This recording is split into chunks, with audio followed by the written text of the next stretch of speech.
अस्सलाम वालेकुम, नमस्कार साथियों, कैसे हैं आप लोग। उम्मीद है आप लोग सब अच्छे होंगे।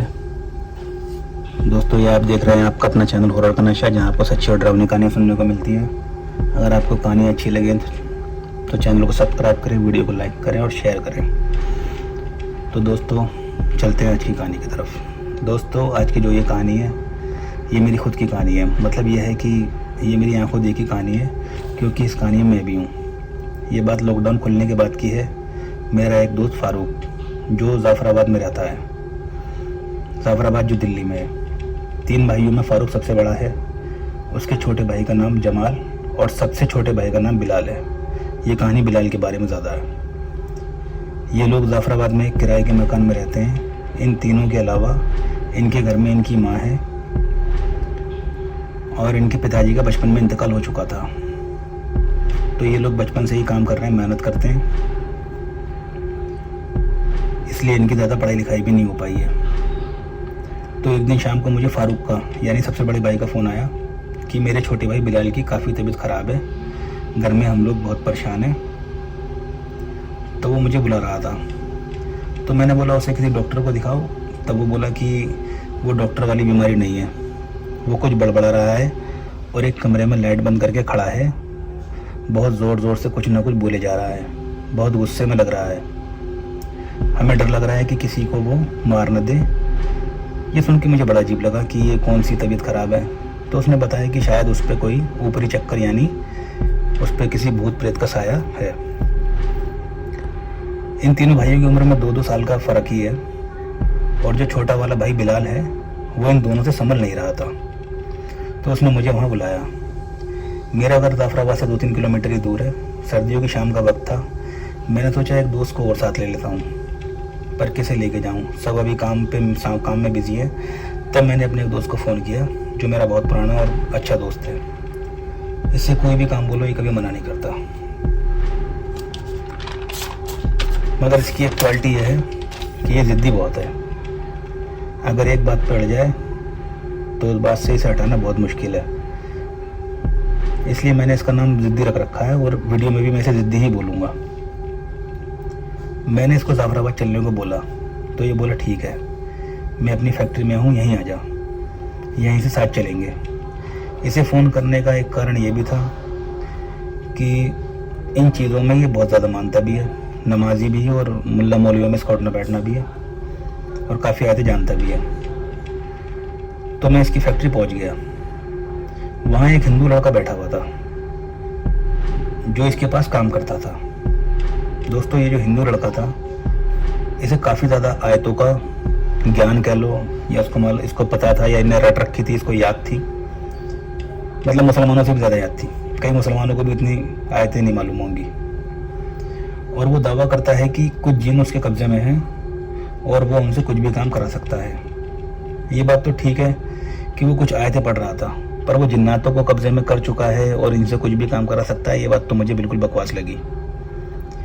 अब उस फैक्ट्री में मैं और ज़िद्दी और वो हिंदू लड़का, हम तीनों ही मौजूद थे। अब ये ज़िद्दी उसको बोलता है कि ये कुछ कह रहे हैं, ज़रा इनकी बात सुन लो। तो मैंने बताया कि मेरे दोस्त के छोटे भाई पे कुछ असर हो गया है, ऐसी कोई भूत प्रेत की परेशानी है। उसने उसके पिता का नाम पूछा और उसकी माँ का नाम पूछा। मुझे उन दोनों का नाम पता नहीं था, तो मैंने फिर फारूक को फ़ोन किया, तो उसने बता दिया जो भी नाम था उनका। इसको जैसे मैंने नाम बताया तो ये अपने ध्यान में मगन हो गए और कुछ बातें करते रहे। कुछ आयतें पढ़ी पहले, फिर उसके बाद में ये बोले जा रहे हैं कि भाई तू यहाँ से चला जा, ये मेरा हुक्म है, तू यहाँ से चला जा, तू कुछ नहीं बिगाड़ सकता। ऐसा मतलब ये आंखें बंद करके बड़बड़ा रहे थे, तुझे जाना होगा। ये सब खेल 10-15 मिनट तक चलता रहा। फिर इस लड़के ने आँख खोली और बताया कि इसके ऊपर जो असर हुआ है, बिलाल के ऊपर जो असर हुआ है, वो इसलिए हुआ है क्योंकि नमाज के दौरान उसने कुछ गलत आयतें पढ़ ली हैं। लेकिन मेरी बात तो हो चुकी है, यानी इनकी बात हो चुकी है, वो बहुत प्रेत हो। उन्होंने मुझे ये बताया। वो कह रहे हैं कि वैसे तो हम इसे ले जाते, पर आप बीच में आ गए हो, इसलिए हम इसे छोड़ रहे हैं। 2-3 दिन में ये बिल्कुल ठीक हो जाएगा। तो उस हिंदू लड़के से ये सब बातें हुई, पर मुझे तो सब बकवास लग रहा था। लेकिन उसने हमसे कोई पैसा भी नहीं लिया था। अब जिद्दी और मैं जाफराबाद की तरफ चल दिए। अंधेरा हो चुका था। इन लोगों ने तीसरी मंजिल पर 2 कमरे ले रखे थे। दोनों कमरे आमने सामने थे। बीच में बड़ा सा आंगन था और साइड में एक जीना छत की तरफ जा रहा था। तो जिद्दी और मैं बाहर आंगन में खड़े हो गए। एक कमरे में फारूक के घर वाले थे। घर वाले मतलब एक उसकी माँ और 1-2 भाई और 1-2 रिश्तेदार हो रहे हुए थे, वो भी थे साथ में। तो इसलिए हम बाहर आंगन में खड़े हो गए। और एक में वो लड़का था बिलाल, जो अकेला खड़ा था। कमरे का जो गेट था उस पर पर्दा पड़ा हुआ था। जो रोशनी कमरे में थी उससे बिलाल को हम आराम से देख पा रहे थे। वो दीवार की तरफ मुंह करके बहुत तेज आवाज में कुछ बातें बोल रहा था और उन्हीं को बार बार दोहराया जा रहा था।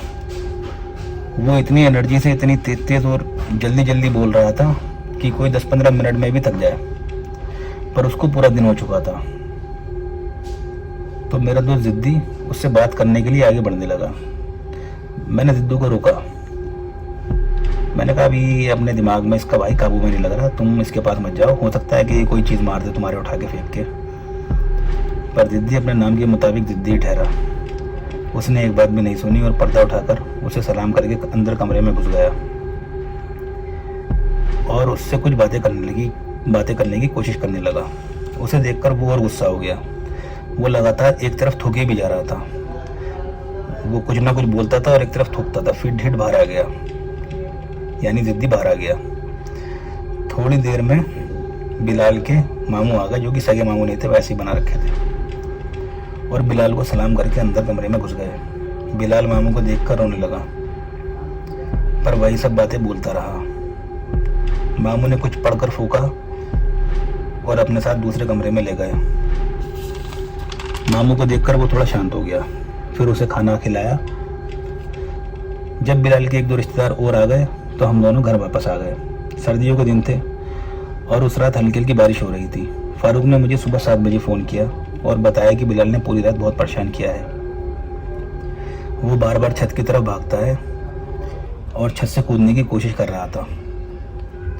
तब इन लोगों ने बिलाल के हाथ पैर बांधकर कमरे में बंद कर दिया था। फ़ोन आया था सुबह 7 बजे और जिद्दी उठता है 8-10 बजे। तो मैं अपने एक दूसरे दोस्त रवि को लेकर वहाँ 8 बजे पहुँच गया और हम ऊपर उसके कमरे के बाहर खड़े हो गए। आज बिलाल की हालत ऐसी थी कि वो या तो खुद को मार देगा या जो उसके सामने आएगा उसे मार देगा। इन्होंने मौलाना साहब को बुलवा रखा था इसे देखने के लिए, पर मौलाना साहब अभी आए नहीं थे। बल्कि बिलाल की ऐसी हालत 4-5 दिन से थी और वो मौलाना उसे देख भी चुके थे, पर कोई फ़ायदा नहीं हुआ था। फिर अचानक ही मैंने उसको बोल दिया कि इसको किसी हॉस्पिटल में दिखा दो।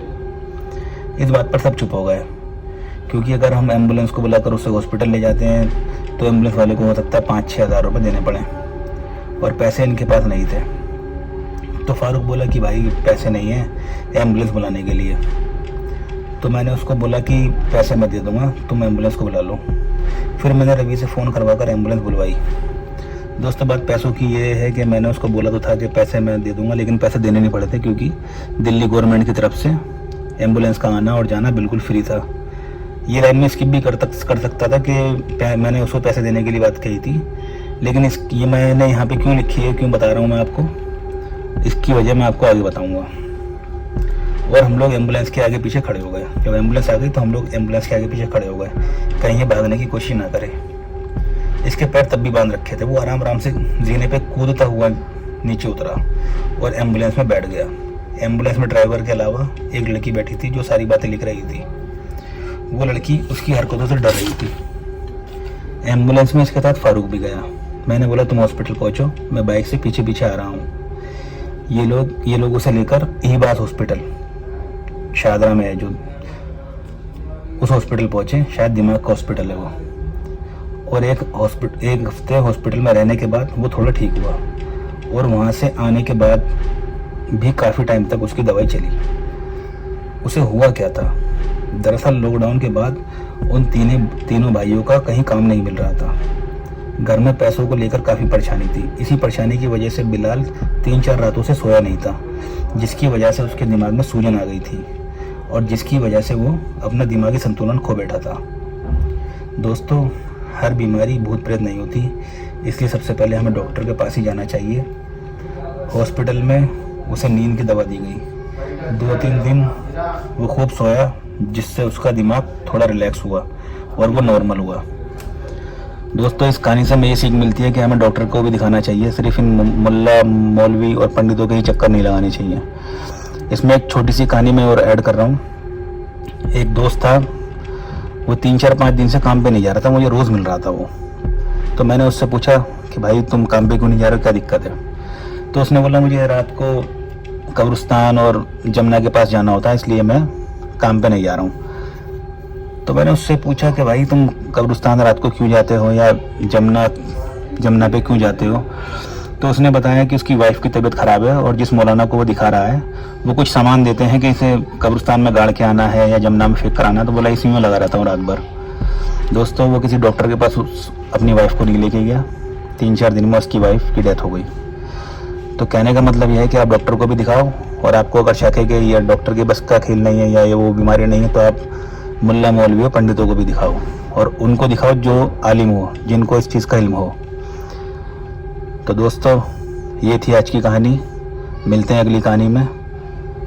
वीडियो अच्छी लगे तो चैनल को सब्सक्राइब करें, वीडियो को लाइक करें, शेयर करें। मिलते हैं अगली वीडियो में। खुदा हाफिज़।